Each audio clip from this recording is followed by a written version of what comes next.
Surrounded by the ocean, Japan is a mountainous island nation. The rhythm of the changing seasons, of heaven and earth, has yielded the rich blessings of nature, but on occasion, misfortune. The Japanese believe that gods dwell throughout nature, in the mountains, rivers, oceans, forests, and trees. They respect nature, appreciating and coexisting with its awesome power. Learning from nature, a unique aesthetic awareness was born, with refined sensibilities and a dedication to craftsmanship. This is the cornerstone of Japan's manufacturing prowess. One of Japan's most sophisticated products is sake. Ancient brewers used microscopic yeast, producing sake, a blessing of the gods, from water and rice. Sake was created and developed in Hyogo Prefecture. Even today, the prefecture is famous for its sake, with sake produced in different regions.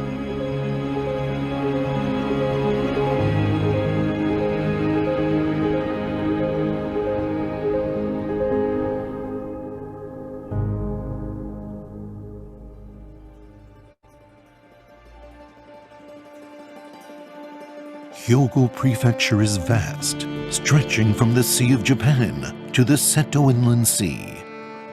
Its 5 regions have different climates and topographies, and varying characteristics.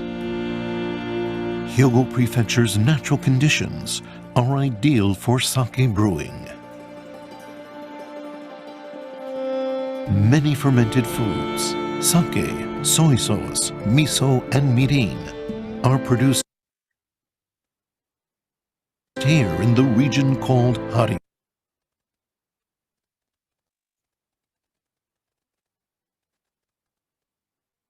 Hi. Hello, everyone. Hello, everyone. Can you hear me? I can hear you. All right, good. Thank you. Hi, my name is Yuko Saika, and welcome to today's Japanese sake webinar, the basic about sake. Before we get started, I would like to let you know a couple of things. This event is presented by Hyogo Business and Cultural Center, and it will be recorded and then screenshot by them during the seminar. It will be published on their website or SNS and their YouTube channel. You will have the opportunity to submit text questions to today's presenters by typing your question into chat box.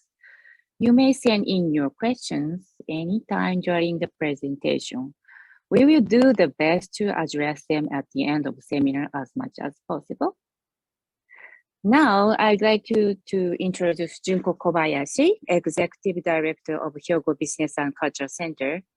Junko-san is the first women director sent from the Hyogo Prefecture office in Japan. She is very motivated and passionate to spread sake and its culture to US from Hyogo. Junko-san, お願いします。Hi, thank you, Saika-san. Hello, everyone. Thank you for joining this online sake seminar. I'm Junko Kobayashi, the Executive Director of the Hyogo Business and Culture Center. We are a representative office of Hyogo Prefecture government in Japan. Hyogo Prefecture boasts the largest production of sake in Japan. Yamada Nishiki, well known as the best sake rice, was born in Hyogo and still primarily produced there. Each year, as the national new sake uprising, 70% of the sake entered in the competition is made from Yamada Nishiki, produced in Hyogo Prefecture. As you may know, one of the most important tasks of our office is to promote Japanese sake in the United States. In recent years, the United States has been the #1 export destination for Japanese sake. However, in 2020, due to the COVID pandemic, Hong Kong became #1, followed by China at number 2, and the United States at number 3. Therefore, we have decided to hold an online sake seminar to encourage more Americans to enjoy Japanese sake and to thus regain the #1 spot in the world. This 4th-part series has some excellent speakers, so we are sure that you will learn a lot while also having a good time. Furthermore, as we enter post new normal, we are planning to hold in-person events and in the future, brewery trips to Japan. We look forward to the day when we can toast or kanpai with you through such occasions. For now, we would like to expand the world of sake with you through this seminar. We are looking forward to your comments and questions. Finally, I would like to mention that this seminar is co-hosted by the Kobe Trade Information Office. It is also supported by the Consulate Generals of Japan in Seattle and San Francisco, JETRO San Francisco, Japan Business Association of Seattle, Japan American Societies of State of Washington and Oregon, Japan Society of Northern California, Hyogo Kenjinkai of Northeast America, Club Go, Oregon, and BC, Canada. I would like to express my sincerest gratitude to those supporting organizations. Thank you very much for listening. Now, let's get started.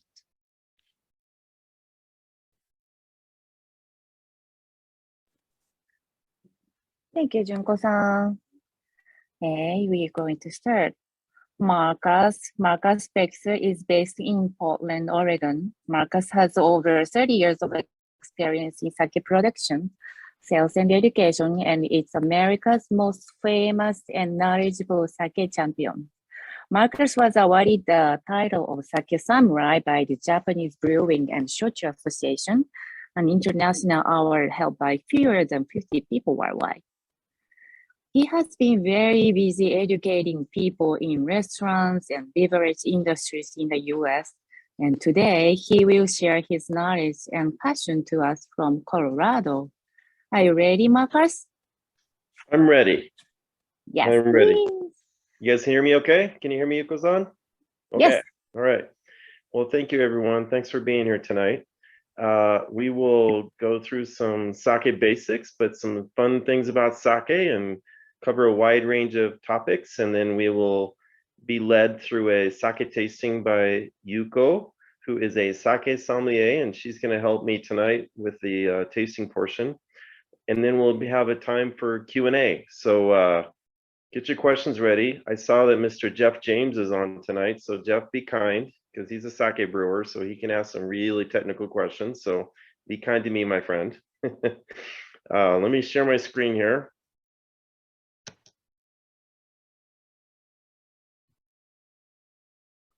And I think we got it. Okay. So a few basics.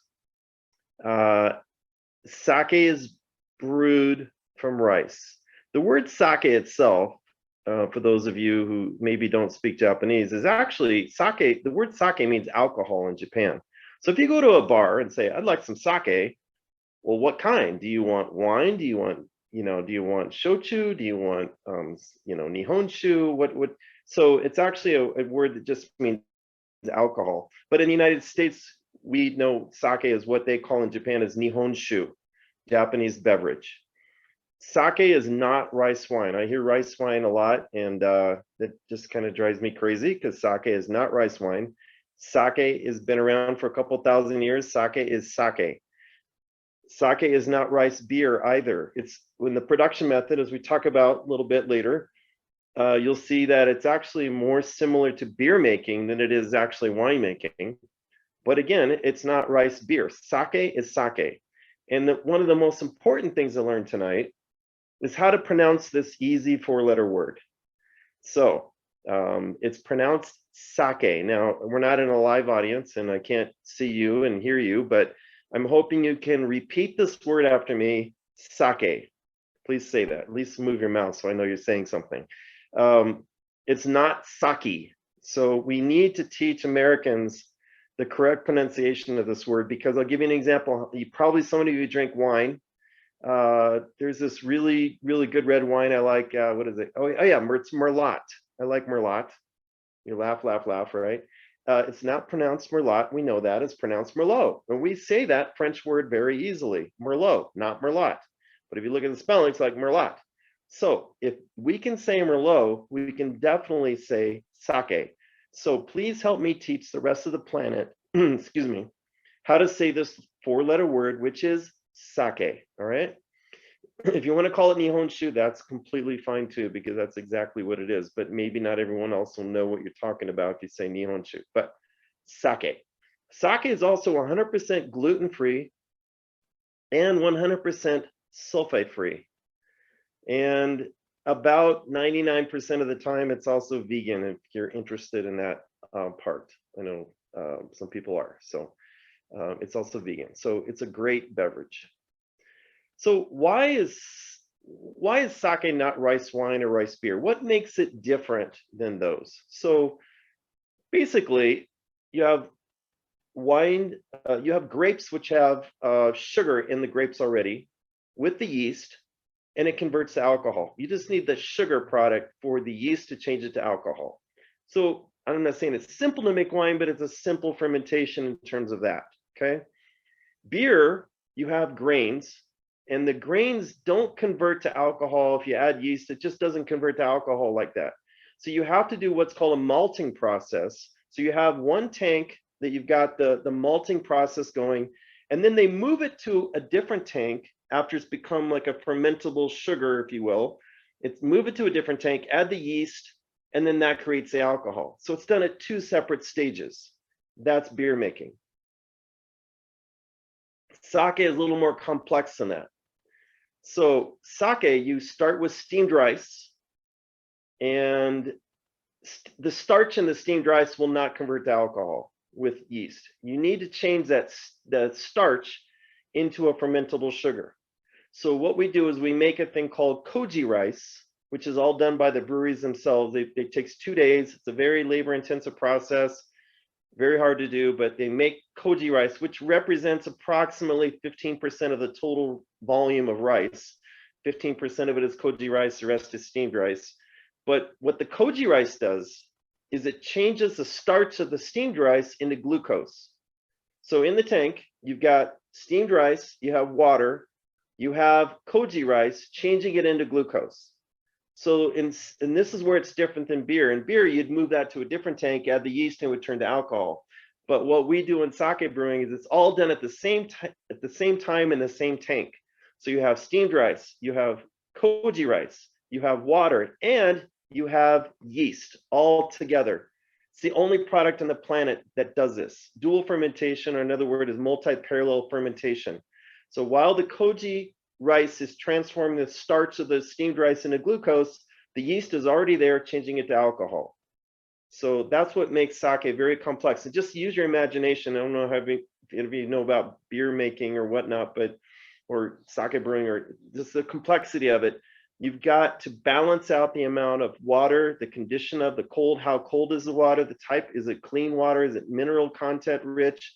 Is it soft water, hard water? And then how much proportion of steamed rice do you have? It's very complicated. Also, we don't use wild yeast. The yeast we use is all design yeast for sake brewing. So some yeast is designed to have higher aromatics, and some yeast is really for more stronger fermentation. Unique thing about Hyogo Prefecture is the water tends to be more on the harder side. So it's mineral rich, it has a lot of minerals in that water. So it creates a little bit vigorous fermentation. That's why it's actually become the #1 sake brewing region in Japan, because the mineral-rich water creates a really great fermentation environment. This is a green machine. Now, what does this do? This is a rice polishing machine. So you have rice. It starts with brown rice, by the way. You take off the brown part, and then you need to polish it down, and I'll explain why in a little bit, but you need to polish it down because the outer part of the grain has fats and proteins that can adversely affect the flavor of sake. So you want to get down to the starch center. So you have to polish off the outside. So if you look at the picture, you see the gray part from the top. That's a big hopper that the rice is in. And let's say the brown part's been taken off, and so you just have all this rice in there. Same type of rice, the same size of rice you'd use at a sushi bar or something like that. And then it goes down through that, and then that circular area is there's 3 slate stones that are spinning. And these slate stones, as they spin, the rice will touch a little bit of it, and then a little bit of the grain will come off, and it'll turn into flour. As it comes off, it's just a little bit of flour without breaking the rice. And then these machines are designed to push the flour out, push through air, and the rice just continues to rotate and rotate, rotate. So let's say you have 1,000 pounds of rice and you want to get it to 60% of its original size. So you're going for 1,000 pounds into 600 pounds. So when it reaches 600 pounds, you're done. So that means 40% of the grain has been removed. So that's what's called a 60% polish. By the way, Japanese are very, very efficient, sustainable. They've utilized that word before we even have heard of it, because Japan is such a, they have to limited resources. They have to be very, very clever about how they do things. But the flour that comes off of that, if you're gluten-free, that is what you're using to bake with.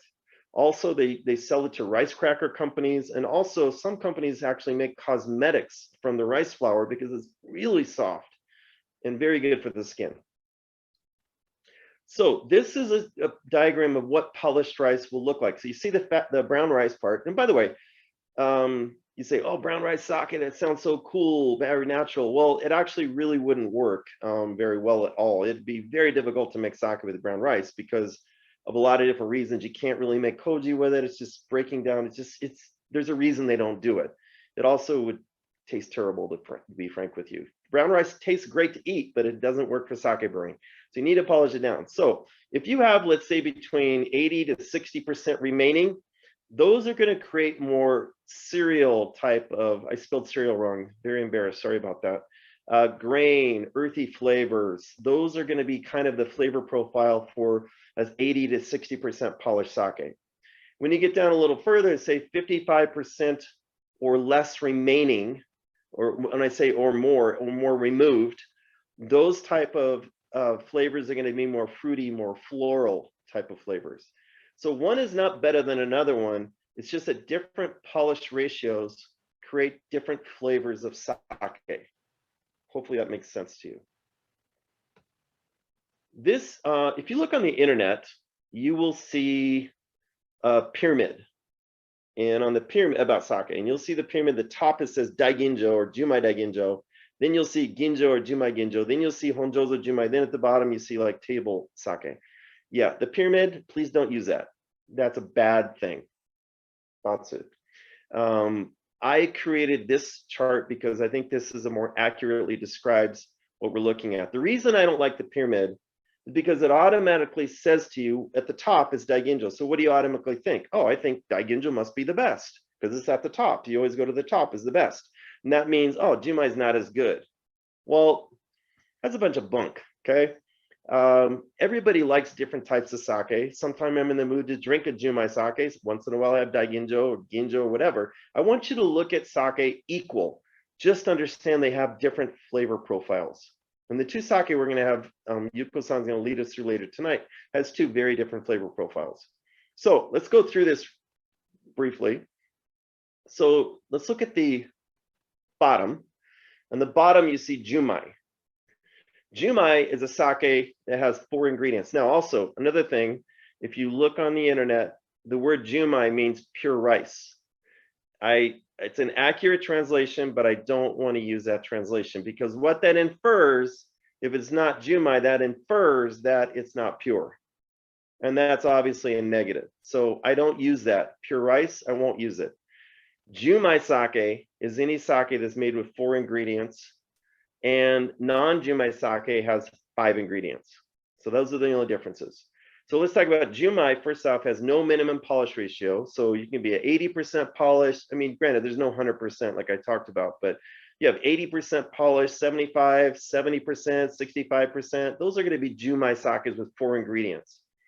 Jumai ginjo also has 4 ingredients, but the rice polish ratio lays between 50 and 60%. And again, when I say these polish ratios, it's what's remaining on the grain.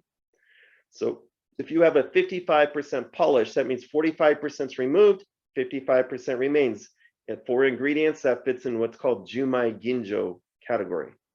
And then you have Jumai Daiginjo, again, 4 ingredients, but 50% or more is removed, or another way of saying it, less than 50%, 50% or less of the grain is remaining. And that obviously makes it more expensive because it takes a lot more rice to make and also to use. And the techniques of brewing this takes a lot more attention to detail. So it becomes more expensive. But again, I don't want you to think Daiginjo is the best. They're great, don't get me wrong, but you can enjoy Jumais at different times as well, okay? Then go up above that and you'll see its counterpart, Honjozo.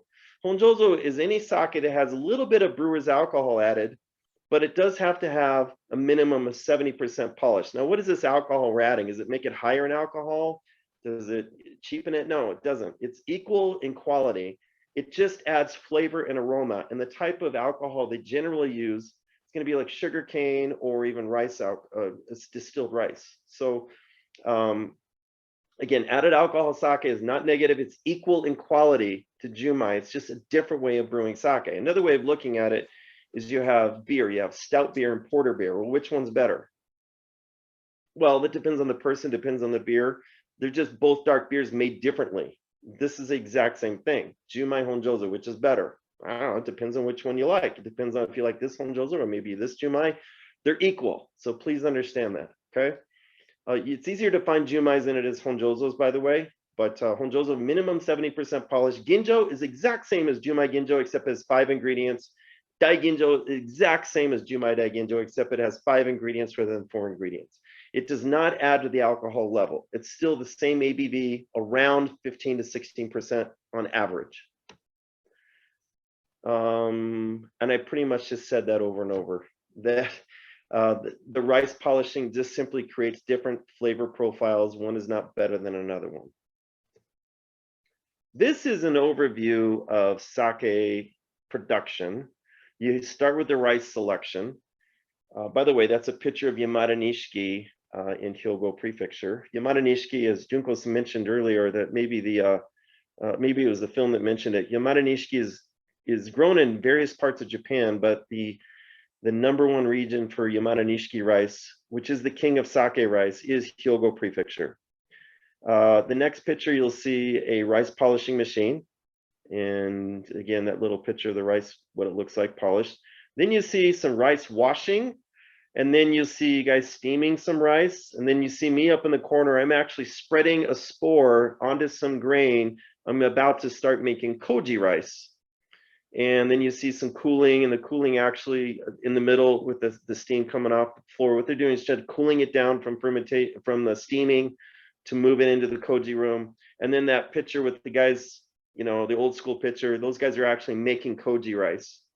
And then you'll see the bottom right, yeast starter. You have to use a yeast starter to get the yeast lively, to get it multiplied millions and millions of times. If you mess the yeast starter up, nothing's going to work later on. So yeast starter is critically important. Various ways of making yeast starter. We'll talk about one specific one later. And then you have fermentation, and yeast starters generally take 2 weeks, but we're going to taste one sake today that actually takes a month for that yeast starter alone. Fermentation can be anywhere from 3 weeks to 5 weeks, thereabouts, and it's cold fermentation.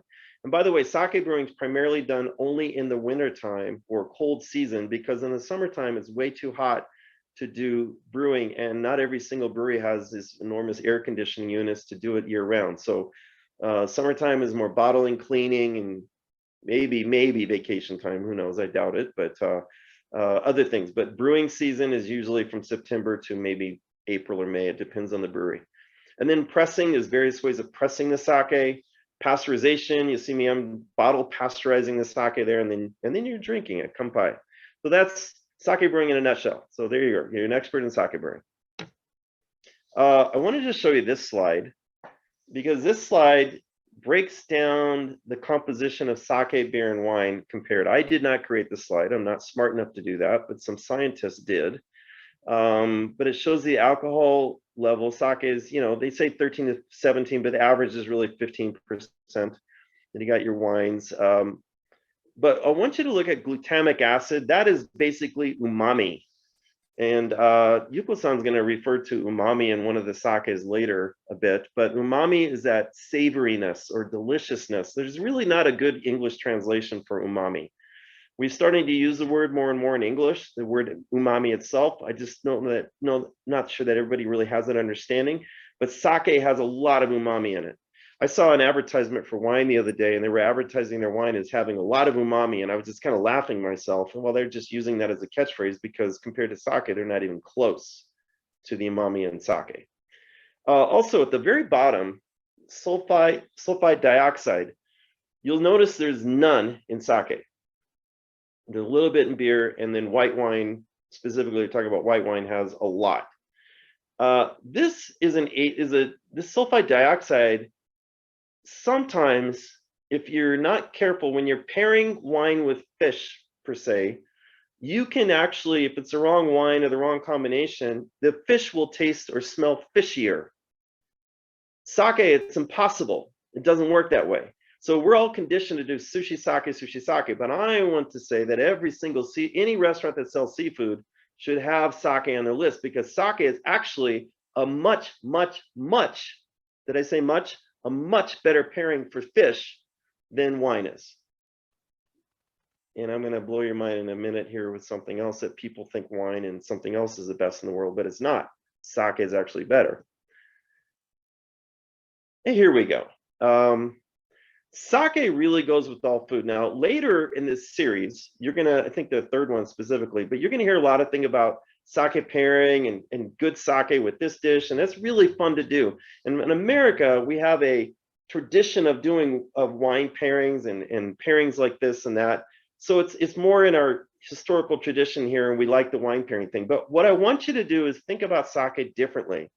I don't want you to think about what type of fish do I have to have with this sake, or what type of food do I have to have, because I don't want to mess it up.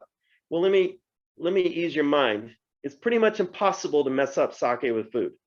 The way that I describe sake and food is you have a lead singer. The lead singer is the entree. It's what the chef created. Then you have backup singers. The backup singer's job is to what? Always make the lead singer's performance look and sound great and enhance the performance of the lead singer. That's exactly what sake does. Sake is the backup singer to the lead singer, to the food. Sake is in the background. It just simply enhances the food and enhances the performance of the food and what the chef has created. That's why every chef on the planet should want to have sake with what they've created, because it's only going to enhance and going to make them look even better, honestly. Sake is less 1/3 the acidity of wine. That's why sake never gets in a fight with food. It doesn't have, there's a saying in Japanese, it doesn't get in a fight with food, because it just doesn't happen. My friend Anthony Moss, who's a master of wine, I don't know if you've heard of probably Master Sommelier, but Master of Wine is one of those credentials that's really up at the top of the wine world. Just a super smart, knows everything there is to know about wine. Basically said that sake is so versatile, is so food versatile, because there's not much in it to react badly with any food. So I have a challenge for you. If you find a food that sake does not go with, please let me know what it is, because after 30 years, I still haven't found it. And I mean any food. I would like to encourage you to try sake with pizza, sake with Mexican food. I'm at my sister's place. I live in Portland, but I'm visiting my mom and dad and sisters. So I was at my sister's house today, and we had an Italian meal, spaghetti meatballs, some garlic bread and such. And I drank sake with it, and it was delicious. So I want you to venture out, think of sake differently. Also cheese. There's a picture of cheese down there. This is what I wanted to tell you, is that people think wine and cheese. Okay, that's fun. That's tradition. Guess what? Sake and cheese is actually better, because the amino acids in sake are the exact same that exist in cheese, and also tomatoes. Tomatoes, cheese, Italians, they could think about that. That's why sake and pizza works so well. The only thing limiting sake is between our ears. It's a lack of tradition of doing that. It's like eating cereal for dinner or eating a salad for breakfast. You can't do that. That's against the rules. Really? Who says? So I'm trying to point out to you, I want you to be versatile. I want you to enjoy sake with whatever food you want. If you want to do sushi, wonderful. Don't stop doing that. But don't leave it only at sushi. Please have sake with just about everything. Also, after you've opened a bottle of sake, people say, well, how long does it last? Sake lasts for weeks and weeks and weeks after it's been opened. So I'd like to challenge all of you to get a bottle of sake, taste it, make some notes, put it in the fridge, go back to it a week later, open it, taste it, make some notes, put it in the fridge, go back to it a week later, keep doing that over and over and over. Either one or two things will happen. One is the sake will be no longer drinkable and you'll have to dump it, or you'll run out of sake before that happens. And I can already tell you it's going to be number two. You will run out of sake before you find that that sake is not drinkable. So it lasts for a very long time. Some of the cool things about sake, by the way, that is a warasubo fish, kind of like a little eel, but it's called the alien fish in English. And it's from Saga Prefecture. And yes, I did that. I took that picture, and yes, I did eat it. And yes, I did eat the head.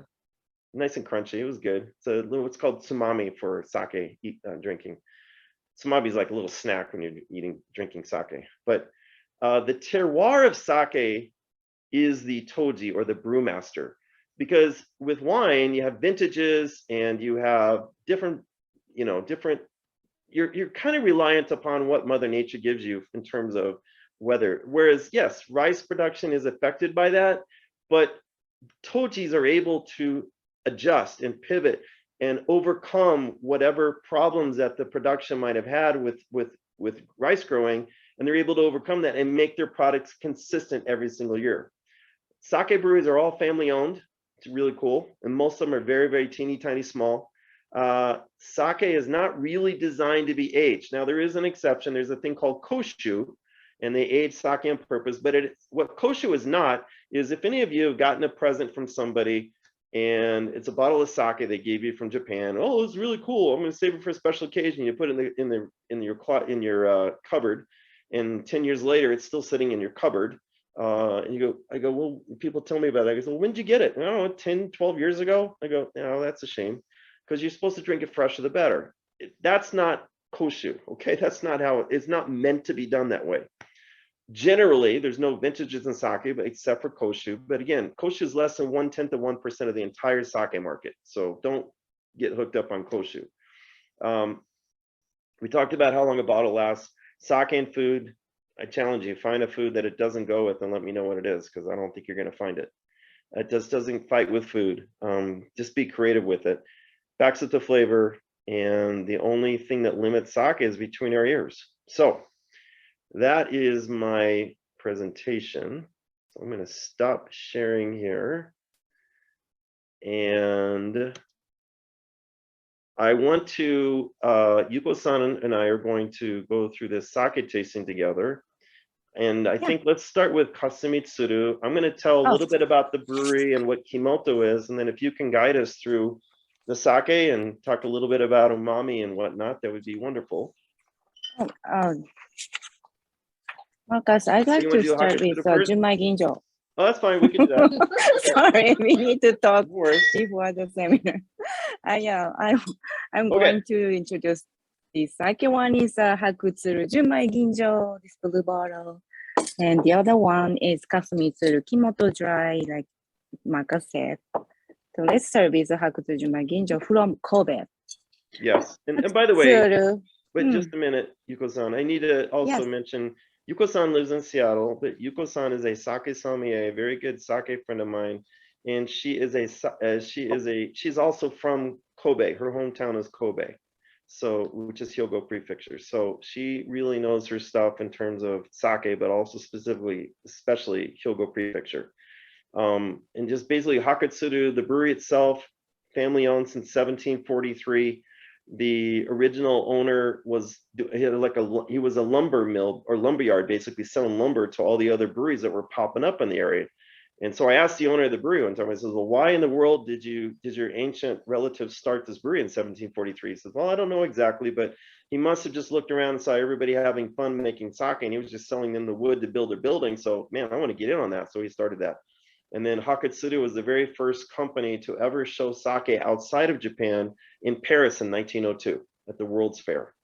So, I think take it away, Hakutsuru is Yuko-san. the largest company, sake brewing company in Japan, right? Technically, yeah, it's one or two. There's a Yeah, debate I which think one, but yeah. first one, yeah.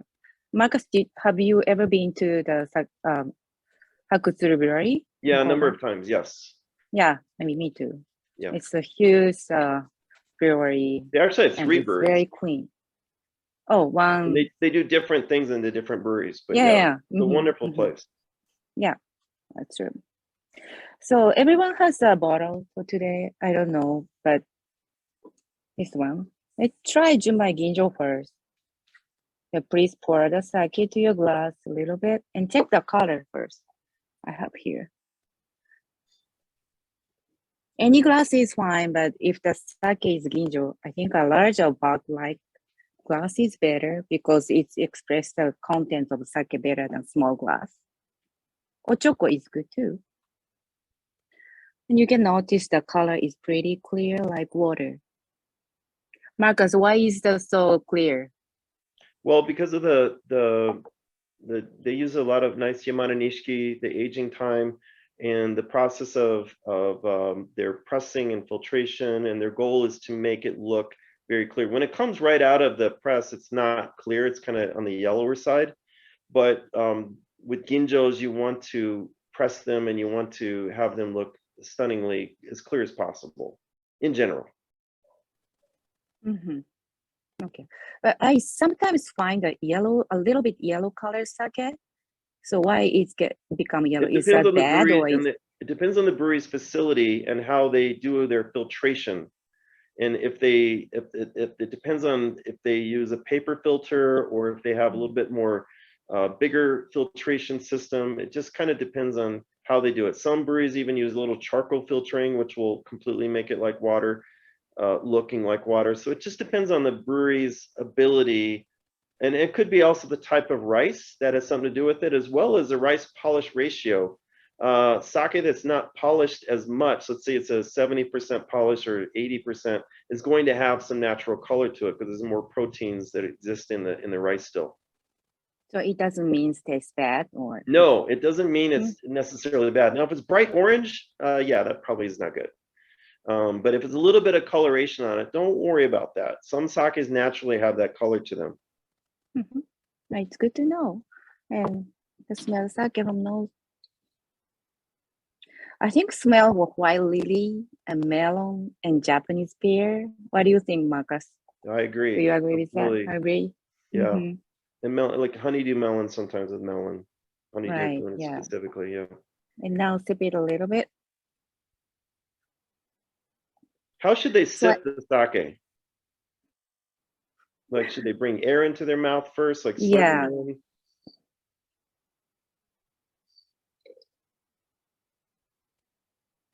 Like wine tasting? Yeah. I don't know. Marcus agrees. Well, I think when you're sipping, if you can kind of slurp it a little bit, it brings air into your mouth. Air in the mouth, yeah. And it gives a different signal to your brain, and it actually enhances your flavor, your taste buds. So you don't be self-conscious about sipping it and slurping it. You should hear. When I'm in the breweries in the laboratory, they're like slurping like crazy.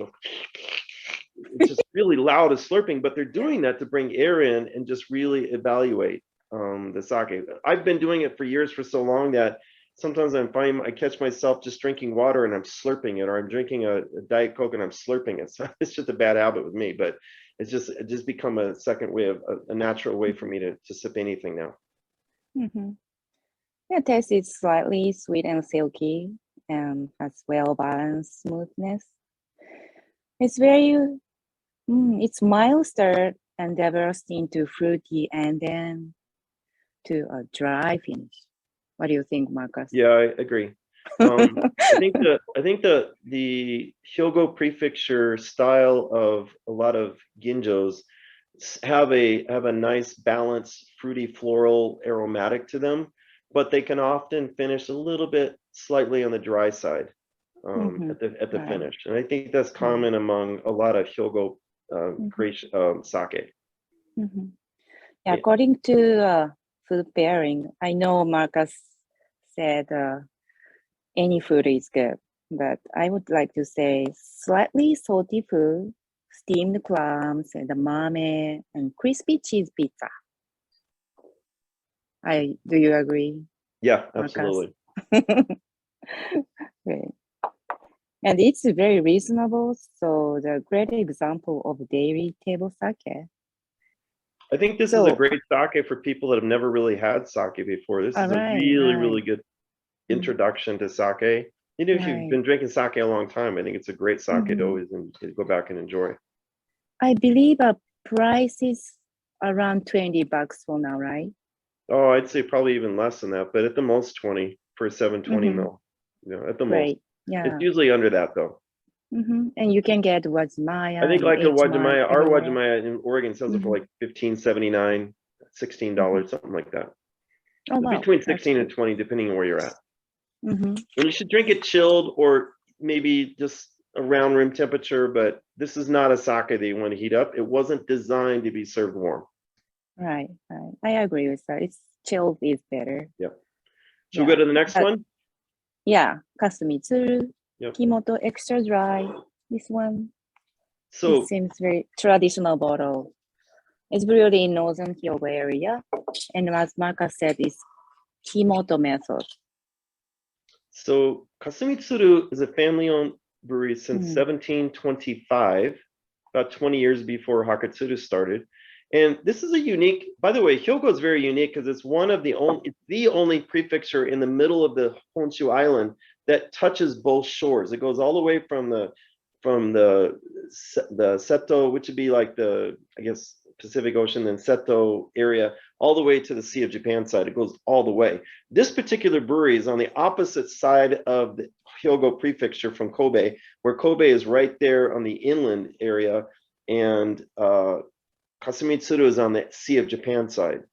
By the way, the coast of that area reminds me a lot of the Oregon and Washington coast. I think it's very similar. And Kimoto itself is an old, is there another slide that is it on there? Oh, there it is. Never mind. I got it. I got to see it. Kimoto is an old school brewing process that it's a yeast starter process. They started about 1700 or maybe a little before that. And they're doing some pole ramming to the mixture to get it started to create a clean environment it creates a natural lactic bacteria that then eventually will create a lactic acid that will create a clean environment for the yeast to thrive. Once they discovered what lactic acid was in 1911, they just added lactic acid and Kimoto kind of went away. But this brewery actually makes only the two traditional styles, which is Yamaha is the other one and Kimoto. And Kimoto's always tend to be a little bit more smoky and earthy. What is the difference between Yamaha and Kimoto? The basic difference is Kimoto has a pole ramming process for the first day 3 times, and they pole ram it to get it more of a soupy paste to really get working. Whereas Yamaha, they don't need to pole ram. They can leave it sit and create that same environment, but creating natural lactic acid bacteria by controlling the temperature. And it still takes a month to make, whereas Kimoto also takes a month to make. So those are the differences. And somebody else asked me about the date on the bottle for the Kasumitsuru Kimoto 21-07. That is actually the date it shipped out from Japan. So that is a shipping date, okay? So you generally want to try to find sake that's within 2 years of that date is usually best, okay? That was another question I saw pop up, but okay, Yuko-san, dozo. Yeah. So I poured both sake. So this one is Hakutsuru Junmai Ginjo. This one is Kimoto Dry. You can tell it's a little bit yellow. So Marcus, why is yellow? Partly, a lot of it is because it's 65% polished. They don't polish it down as much. It also has that Kimoto, more of a natural process. It's aged for a little bit longer in tank than what most sake is. So it's more, I think it's really has a lot to do with the Kimoto process, and it's just more of a natural kind of, not that the other one's not natural, but more of an old school way. They don't want to change it at all. They want it to be as natural as possible as it comes out of the final brew. So it has a little bit to do with the type of rice you're using. There's a lot of different factors why it's got a little color, but it's a fresh bottle. It's very, very fresh. July of 2021, and with the container conditions these days, that is as fresh as you can get right now. Yeah, and it smells of roasted nuts and cream when you sip it, and feel rich and earthy flavor, like Marcus said. It has stronger impact in your mouth than Hakutsuru Junmai Ginjo. According to food pairing, I recommend barbecue and cheese au gratin, something sticky food. What do you I think, recommend Marcus? spaghetti and meatballs, because that's what I had Okay. tonight. Something tomato sauce. Oh yeah. Yeah, that's good. Yeah. And I recommend this sake is good chill or at room temperature, but I really recommend it warm. You boil some water, turn off the heat, and then put in a sake tokuri for 3 minutes or until the temperature reaches 120 degrees. It will bring out a different flavor. So why it's bring out different flavor, Marcus?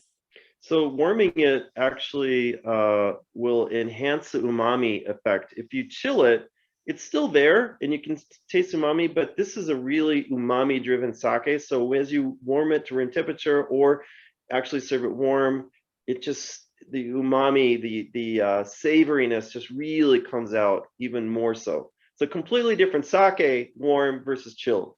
It's the same sake, but when you try them side by side, one chilled, one warm, you'd be amazed how different they are. All right, well, that's it for our tasting part. But I have a question, Marcus. I know you sold a lot of bottles of this sake. Which one do you like? I like them both. It depends on my mood, and depends on, you know, that's different food I have. You know, I know food goes with everything, but sometimes if I've got a bigger, richer dish, or, you know, savory dish, then I'm going to have more the Katsumitsuru Kimoto with that. If I have something a little bit lighter, more delicate, then I'm going to have a little bit more lighter, delicate sake. That's about as specific as I usually get. I see. In my opinion, I prefer Katsumitsuru Extra Dry. Yes, I'm very well aware that is your palate. Yeah. At my age, but when I was young, I liked the ginjo more than earthy flavor. But now, yeah, Katsumitsuru Extra Dry is my favorite. Good. Okay. Yep. All right. Okay. So yeah. So questions and answers, or questions? Yeah. Do you want them to unmute and ask, or is there typed questions, or? Yeah, hold on. I'm checking chat box now. I think you covered the Junmai difference between Kimoto and Yamaha. Yeah. Yeah. I will say, by the way, Kimoto Yamaha do taste differently. I find Kimotos tend to be a little bit more smoky, and Yamahas have even a more rich gaminess to them. Yeah. I really encourage you to maybe someday try a Yamaha and a Kimoto side by side, and you really see the difference. And a question from Tyler and Kate. How do I choose a serving temperature? So if it's a ginjo sake or daiginjo sake, then you generally want to chill it, okay? If you see on the bottle, it's just Junmai or it's Honjozo, or if you see like Kimoto, this one says Kimoto, but it doesn't say Junmai anywhere on there because it's actually like a Honjozo. Kimotos, Junmais, those you can warm up if you want to serve it warm. But your daiginjos especially, don't warm those up, please. Don't do that. And then ginjos can be a little bit flexible. It depends on the ginjo. Some can warm up, some room temperature. Sometimes room temperature is actually the best answer. But what you can do is take a sake. If you're just not sure, take a sake and try it at different temperatures and see which one you enjoy the best. Just like Kasumitsuru Kimoto, you can serve this at 3 different temperatures. It works at all 3.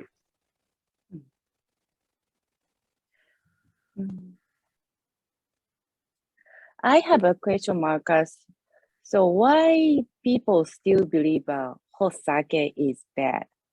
Okay, so that's a thing from many years ago, and it's also a thing that companies that sell ginjo sakes would say, oh, that warm sake, in order to gain a position in the restaurant, they would say, oh, that sake, that's just terrible sake because it's served hot, it's cheap.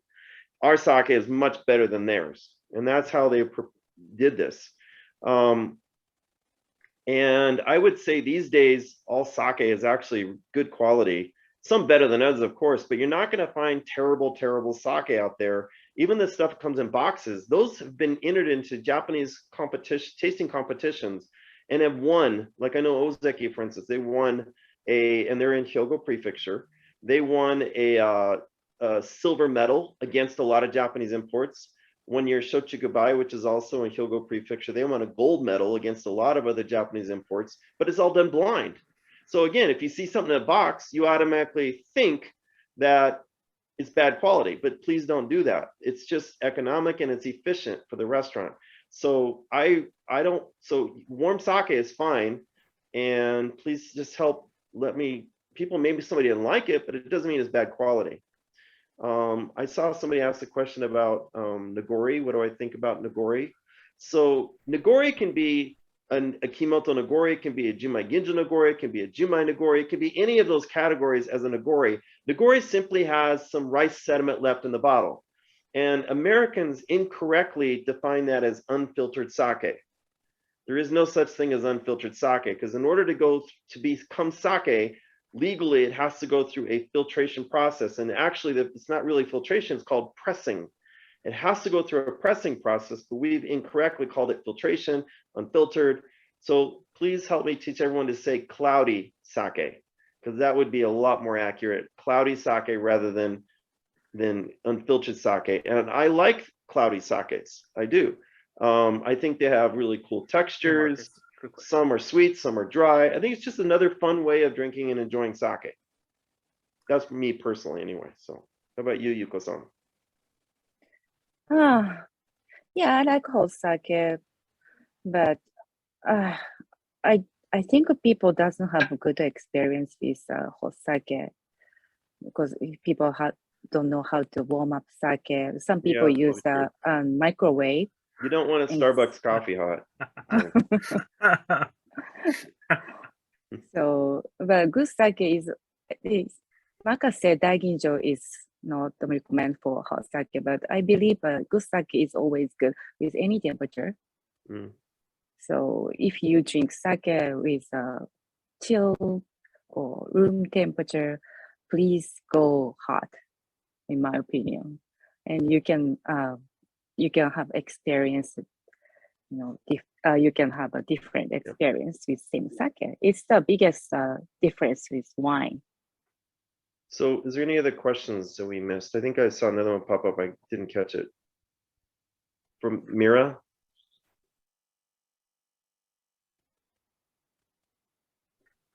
I had a quick question. Yeah, go ahead. Hi, Marcus. Thank you for doing this. No So I split my time between Portland, Seattle, and Scottsdale a lot.